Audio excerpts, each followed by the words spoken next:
Alors, j'ai avec moi en entrevue Bruno Lambert, qui est le directeur général des Orioles de Montréal Senior Elite. Bonjour Bruno. Salut Jean-Pierre.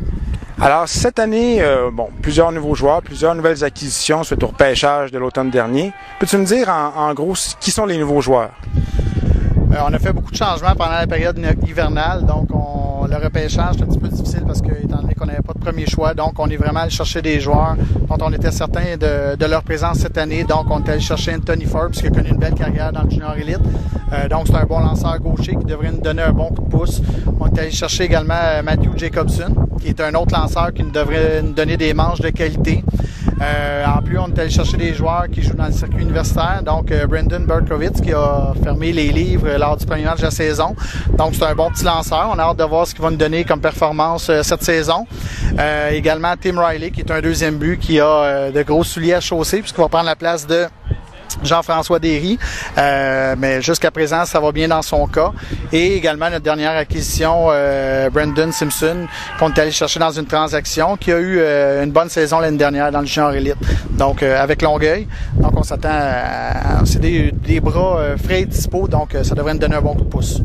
Parmi les grosses acquisitions, il y en a une autre. Il y a un autre gros nom qui vient s'ajouter, soit celui de Daniel Bellil au poste de gérant. Peux-tu me dire un peu la raison pour laquelle on a amené un entraîneur d'expérience? Ben, c'était un besoin. C'était quand même un souhait qui était formulé par les joueurs depuis 2 ans. Patrick et Steve Boulay ont fait un bon travail en tant qu'entraîneur. Sauf que les joueurs aimaient, pour en avoir discuté cet hiver, donc préféraient un joueur vraiment, pas un joueur, mais un entraîneur qui ne fait que coacher, si on veut. Donc, Daniel, ça faisait quand même 2 ou 3 ans qu'il espérait venir coacher à Montréal. Donc, on a eu des discussions. On est bien contents. Je pense que Daniel a un bon bagage d'expérience à tous les niveaux. Il connaît très bien les rouages de la Ligue également. Donc, ayant une équipe jeune, je pense que ça va aider d'avoir un gars de son calibre, justement, pour mener notre jeune équipe. Justement, on parle d'une équipe jeune. Ça fait plusieurs années que les Orioles sont un peu dans la deuxième moitié du classement. L'équipe se classe pour les séries, mais après ça, c'est un peu difficile de concurrencer contre les bonnes équipes. Maintenant qu'on a une équipe assez jeune, est-ce qu'on peut dire que le virage jeunesse est effectué puis qu'on peut regarder lentement mais sûrement vers l'horizon pour arriver dans la première moitié des équipes? Première moitié, ça va être, moi je nous situerais peut-être davantage au milieu du peloton. Donc on est vraiment en reconstruction année après année. On perd toujours des joueurs clés, que ce soit Pat Desbiens, Jean-François Derry. On a perdu des joueurs importants, que ce soit James Levinskus aussi, Perry Silverman. Donc je pense qu'on peut espérer un milieu de classement. On a des jeunes, ça amène une autre dimension à l'équipe. Je pense que les gars sont pas mal fringants, donc ils ont hâte. C'est des gars qui ont joué du bon calibre dans le passé. Dans le fond, ce qu'on espère, c'est être compétitif soir après soir. Pour la première fois en 4 ans, on a gagné notre match inaugural. Donc déjà, on part du bon pied, oui, effectivement. Donc, on espère être parti dans la bonne direction. On a un calendrier difficile.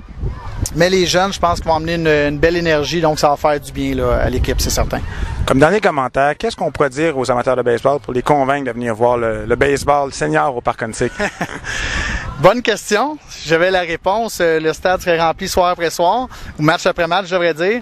Je pense qu'un des problèmes au niveau senior, c'est justement l'appellation senior. Les gens s'imaginent que c'est des gars de 40 ans et plus, ce qui n'est pas du tout le cas. Oui, il y a quand même des joueurs qui sont dans la quarantaine, mais il y a du très bon calibre. Si on regarde aujourd'hui, on affronte Michel Simard, qui a été un des très bons lanceurs dans la Ligue Can-Am avec les Capitals de Québec. Il y a beaucoup de joueurs dans notre ligue qui ont joué avec les Capitals ou même qui sont appelés à aller jouer avec les Capitals durant la saison.